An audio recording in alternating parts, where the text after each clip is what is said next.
परमात्मा के मार्ग में कभी भी अविश्वास नहीं होना चाहिए। एक कथा सुनाता हूँ। इस दास को जब तक ये ज्ञान नहीं प्राप्त हुआ था तब ऐसे ही कोई जैसा भी कोई ज्ञान देता उसको उसका सच्चाई लगता था हमें। हमारे घर पे हमारे किराए के ऊपर एक आर्य समाज का एक व्यक्ति रहता था। वो टीचर था, वो शास्त्री बताता था अपने आप को, और बहुत अच्छी नेक आत्मा था, बोलन बतलाने का स्वभाव ठीक था उसका। तो फिर मुझे उपदेश प्राप्त हो गया। पहले जब हम चर्चा करते थे उससे तो वो कुछ भी कह देता था, उसकी बात को मानते थे। वो महर्षि दयानंद का पुजारी था। जब दास को ये ज्ञान हुआ, सन 1988 में नाम प्राप्त हुआ, तो 1989 में 1 वर्ष बाद दास ने क्या सोचा कि ये भक्ति बोध जो आपको देते हैं मंत्र, ये नित्यनेम करण की पुस्तक, ये छपवाई। इस दास ने कुछ पुस्तक छपवाई 2000 या जैसा भी, और वो छपवाई इसलिए थी कि गुरुदेव को दे देंगे और वो भक्तों को आगे फ्री बांटते हैं।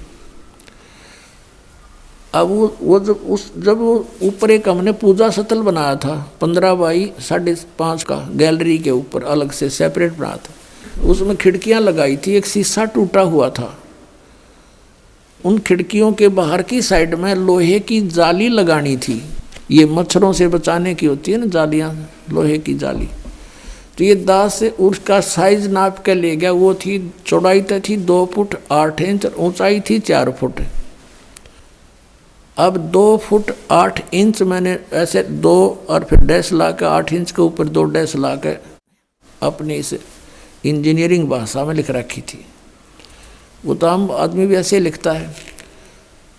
तो वो जा कर के मैंने एक लोहे वाले दुकानदार से दे दी कि भाई ये जाली तैयार कर दे इस साइज की। मैं कुछ और सामान ले आता हूँ। स्कूटर ले रखा था मैं, छोटा 2 व्हीलर मोटरसाइकिल टाइप। मैं सामान आगे से कुछ और लेकर आया तो उन्होंने उसके नौकर ने वो जाली काट के पैक करके रखी। उसकी पेमेंट करके दास चल पड़ा। घर पे आया, बड़ा लड़का छोटी उम्र का था, 13-14 वर्ष का होगा, और एक और किराएदार रहता था वहीं पर, बिहार साइड का था वो। उनसे कहा कि भाई तुम दोनों जने ऐसे करो, ये जाली लगा दो। उसमें सिर्फ लगा के कील ठोकनी थी और कुछ नहीं करना था। तो वो दोनों लगाने लगे, वो जाली लगाने लगे तो वो चौड़ाई में छोटी थी 8 इंच, उसके काटने में फर्क रह गया। धोखे से ना 2 फुट 8 इंच की बजाय 2 फुट काट दी और ऊंचाई से ही काट दी। उन्होंने मुझे बताया, लड़के ने फिर उसने दोनों ने कि जी ये जाली तो छोटी है। मैं भी छोटी कैसे हो सकती है, मैं नाप के देख रहा हूँ नाप। मेरे सामने उन लगा के दिखाई 8 इंच छोटी। फिर मैंने ऐसे करके देखा, मैं कदे दूसरी तरफ तला दी, वो यूँ तो फिर और ज़्यादा अंतर था। दूसरी फिर देखा, दूसरी भी ऐसी। अब वहाँ जहाँ मकान बना रखा था शहर, वहाँ से काफ़ी दूर था, 3-4 किलोमीटर की दूरी पर। मैंने सोचा फिर देखेंगे, अब समय नहीं है। सुबह उठकर जल्दी अपनी ड्यूटी पर चला गया। उनने पीछे से उठा कर वह स्टोर में फेंक दी, उनकी माँ ने जाली। अब फिर ऐसे ही फिर कुछ दिनों के बाद क्या किया, पुस्तक छपवाई भक्ति बोध, और वो ऊपर रख दी उस पूजा स्थल में, तख्त के ऊपर। कुछ दिन के बाद क्या देखा कि शीशा फूटा हुआ था खिड़की एक साइड का, उसमें से चूहे घुस के उनको काटना शुरू कर रखा। तो फिर मेरे दिमाग में आई कि वो जाली जो 2 थी, उन दोनों को एक पर लगा देते हैं फिलहाल, फिर देखेंगे। कुछ समय नहीं था, कुछ ऐसा लीला मालिक की थी, यो खेल खेलना था इस दास के साथ।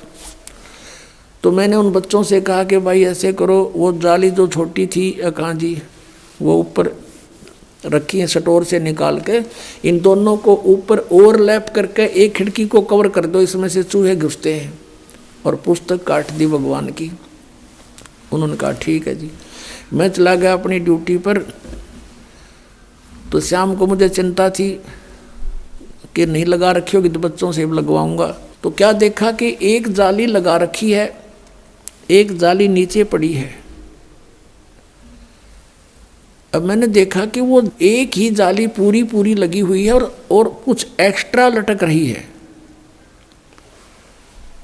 मैंने उनकी माँ से पूछा कि ये जाली वही है या कोई और चेंज करवा लाए बच्चे। उसने कहा जी मैं सुबह से इसको कह रही थी भाई तू लगा दे, इस जाली को लगा लो, तेरा पापा फिर नाराज होगा, और ये मान नहीं रहा था, खेलने चला गया। अब आया था 20 मिनट पहले और मैंने उतार के ये अभी दी थी इनको।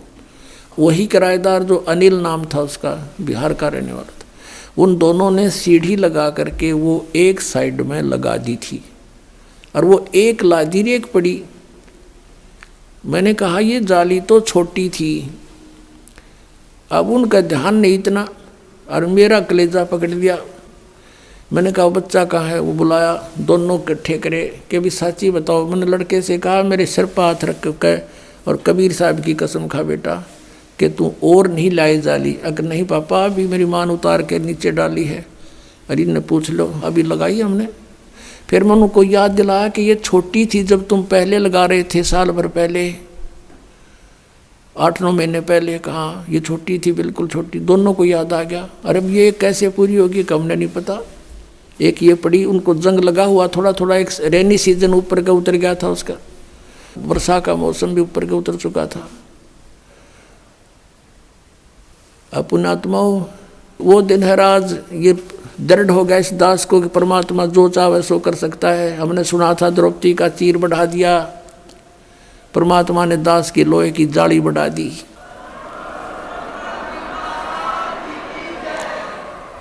ये कबीर परमेश्वर है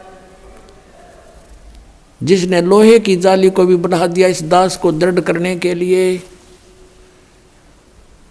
अब दूसरी फिर उठाकर देखी, दूसरे पर लगाई हुआ, उस पर पूरी आ गई। पूरी के बाद भी 6 इंच एक्स्ट्रा नो लटक रही है। अभी तक थी वो, अब तो पता नहीं उतार दी होगी। ये सन 1989-90 की बात है। अब पुण्यात्माओं, उस दिन के बाद इस दास का जीवन बदल गया कि परमात्मा जो चाहे सो कर सकता है। अब उसके बाद उस आर्य समाज के उस दयानंद के चेले तो बात हुई, शास्त्री था वो। मैंने ये सोचा कि देख कितना अच्छी आत्मा का आदमी, हर कित फंस रहा है यो। उससे जब चर्चा होती थी पहले कि द्रौपदी का चीर बढ़ा दिया, हम तो भगवान कृष्ण ने माना थे, श्री कृष्ण ने बढ़ा दिया, तो वो कहा करता कि ये सब बकवाद हैं, ये कभी हो सकता है? अब बढ़ा के दिखाओ कोई मुझे। वो तो वैसे श्री कृष्ण तगड़े थे, सूरवीर थे, जाकर धमका दिया होगा, खबरदार छोड़ दे उस लड़की ने, चीर बढ़ा करें कदे। तो हम ये भी मान लेते चल ऐसा हो गया होगा पहले। और जिस दिन से ये मालिक ने दया बख्शी, हम कैसे माने उस मूर्ख की इस बात को?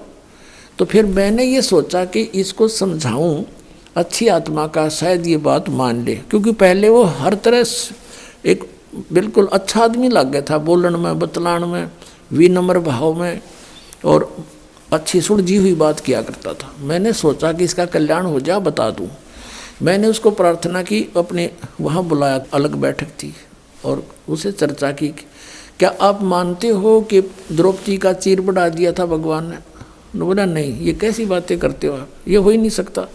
मैंने कहा जी देखो, वो तो चलो पुरानी बात होली, हुआ या ना हुआ, लेकिन मेरे सामने हो गया, ये मेरी लोहे की जाली बढ़ गई और 8 और 6 14 इंच बढ़ गई है लोहे की जाली।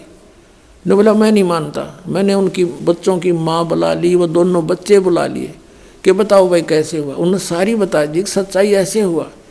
ने बोला मैं नहीं मानता, अब करके दिखाओ। अब बता भाई, कौन समझाओ सनाडी ने। मैं चुप हो गया। मैं तो जमा, और लाल आँख होगी कोती, कहते इतना शरीफ दिखा था, और कोती बहुत ज़्यादा यानी क्रोधित सा हो गया। हमने सोचा भाई क्यों ये लड़ पड़ेगा, चुप हो गया मैं नहीं बोला। फिर मैं इस बुद्धू ने भी क्या बताऊँ। हम 4-5 जने गवाही दे रहे हैं, यो एक उस अज्ञानी महर इसी की बात पड़ा बैठा है।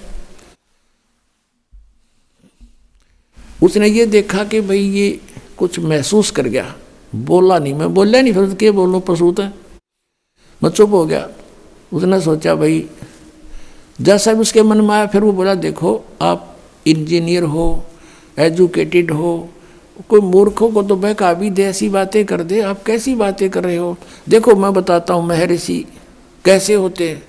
एक बार महर्षि दानंद योग अभ्यास कर रहा था एक बंद कमरे में, आसन पद्म लगा के, और वो जमीन से ऐसे उठता था और छत के सिर लगा के वापस आ जाता था। ऐसे कर रहा था। रसोईया गया भोजन के लिए प्रार्थना करने, उसने झांकी से देखा, खिड़की से देखा, महर्षि दानंद ऐसे जा रहा था, ऊपर छत के सिर लगा के वापस आ रहा था। उसने औरों को बुलाकर दिखाया, देखा ऐसे होते महर्षि। मैं बोला झूठ, कति झूठ, तू करके दिखा।